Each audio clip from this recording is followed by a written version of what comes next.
O Evangelho segundo Mateus é um dos primeiros relatos oficiais sobre Jesus de Nazaré, sua vida, sua morte e sua ressurreição. O livro em si é anônimo, mas a tradição confiável mais antiga aponta para Mateus, o cobrador de impostos que foi um dos 12 apóstolos que Jesus nomeou, e ele realmente aparece dentro do próprio livro. Por cerca de 30 a 40 anos, os apóstolos ensinaram oralmente e transmitiram seus relatos de testemunho sobre Jesus, assim como seus ensinamentos que haviam memorizado. E Mateus reuniu e organizou tudo isso nessa incrível tapeçaria e criou o livro para destacar certos temas sobre Jesus. Nesse vídeo, vamos cobrir a primeira metade do livro. Especificamente, Mateus quer mostrar como Jesus é a continuação e o cumprimento de toda a história bíblica sobre Deus e Israel. Que Jesus é o Messias da linhagem de Davi, que ele é o novo mestre com autoridade, como Moisés. Mas não só. Jesus é o Deus conosco, ou em hebraico, Emanuel. E Mateus desenhou esse livro com uma introdução e depois uma conclusão. Estes agem como uma moldura em torno de 5 seções claras aqui mesmo no centro, cada uma das quais é concluída com um longo bloco de ensinamentos de Jesus. E esse conceito é intencional e incrível. Veja como isso funciona. Os capítulos de 1 a 3 preparam o palco, vinculando a história de Jesus diretamente ao enredo da escritura do Antigo Testamento. Então Mateus abre com a genealogia de Jesus, destacando como ele é da linha messiânica do filho de Davi. E ele é filho de Abraão, o que significa que ele trará a bênção de Deus para todas as nações. Depois disso, temos a famosa história do nascimento de Jesus e como todos os eventos cumpriram as promessas proféticas do Antigo Testamento que as nações viriam e honrariam o Messias. Que o Messias nasceria em Belém, mas, mais do que isso, a concepção de Jesus pelo Espírito Santo, seu nome, Emanuel. Tudo isso trabalha em conjunto para mostrar que Jesus não é um mero humano. Ele é Deus conosco. Deus se torna humano. Então, você pode ver 2 dos principais temas de Mateus aqui na introdução. Ele é da linha de Davi, ele é Emanuel, mas Mateus também quer mostrar como Jesus é um novo Moisés. Assim como Moisés, Jesus saiu do Egito, atravessou as águas do batismo e viveu no deserto por 40 dias.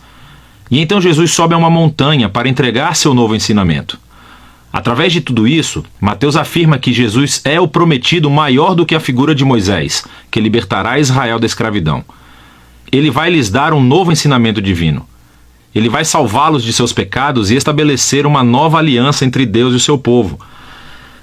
Esse paralelo entre Jesus e Moisés também explica por que Mateus estruturou o centro do livro da maneira que fez.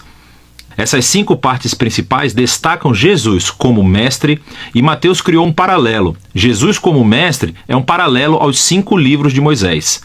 Jesus tem autoridade como o novo mestre da aliança que cumprirá a história da Torá.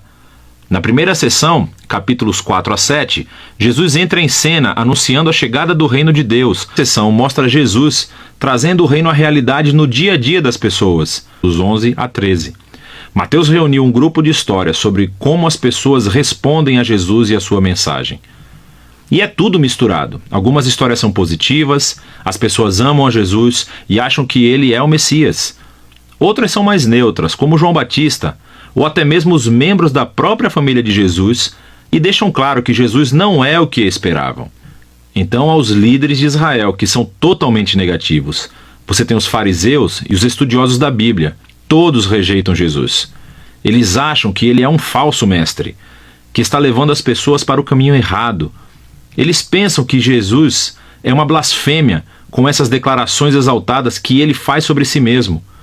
Mas Jesus não fica surpreendido ou se abala com essas respostas tão diversas. De fato, ele se concentra nisso no terceiro bloco de ensinamentos no capítulo 13. Aqui, Mateus reuniu um monte de parábolas de Jesus sobre o reino, como um fazendeiro jogando sementes em 4 tipos de solo, ou sobre um grão de mostarda, uma pérola ou um tesouro enterrado. Essas parábolas são como um comentário sobre as histórias que você acabou de ler nos capítulos 11 e 12. Algumas pessoas estão aceitando Jesus com entusiasmo. Outras o estão rejeitando, mas o reino de Deus é de valor supremo e não deixará de se espalhar apesar de todos esses obstáculos. Então, essa é a primeira metade do Evangelho segundo Mateus. Lembre-se que Mateus está apresentando Jesus como a continuação e o cumprimento da história do Antigo Testamento. Então, procure como ele se entrelaça nas citações do Antigo Testamento. Uai, seu app de vídeos curtos.